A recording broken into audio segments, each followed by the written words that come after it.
Okay, warroonni isin jala YouTube Studioon isin jala gochuuf deemu jechuudha. Asirra dhuftanii gaddeemtanii jechuudha. Appis bakka jedhu kana jira jechuudha. Appisii cuqaastu.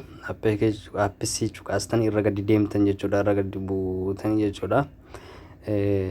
YouTube Studio kan jedhu barbaadan jechuudha. YouTube Studio ni barbaadanii irra gadi cuqaastan jechuudha. Storage bakka jedhu kanarra cuqaastanii clear bakka jedhu kana kan harka bitaa kana jechuudha laali. Isa kana cuqaastanii keessa duuba deebituun baatiri bakka jiru kanallee cuqaastan jechuudha.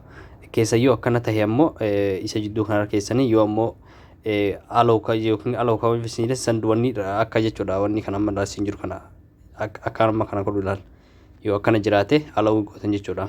Isa kana seentanii jechuudha. Kan gubbaa sanis jechuun mobile data kan jiru adoo gootanii as dhuftanii kaameraalee notifiikeeshinii footoo manaa kana jechuudha.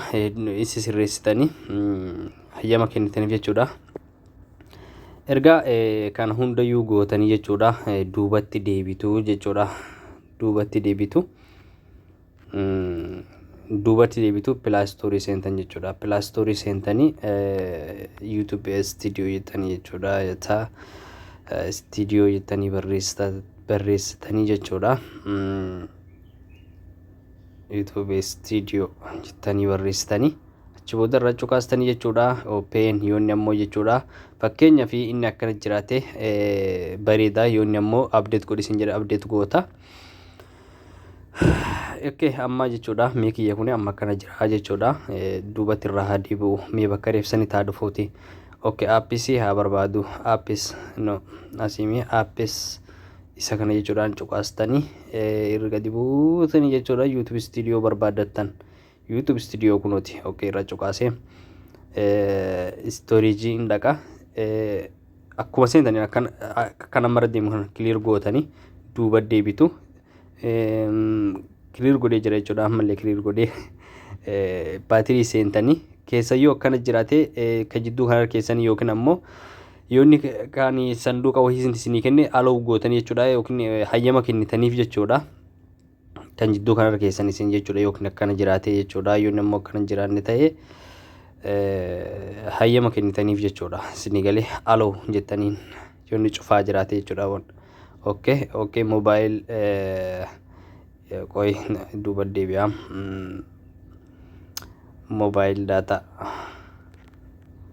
no okay, mee asumallee hasirreessu notifiikeeshinii kanas aloo hayyama kennuufi notifiikeeshinii kana hayyama kennaafi qoya. Okay, hayyama kenniifi jira amma jechuudha.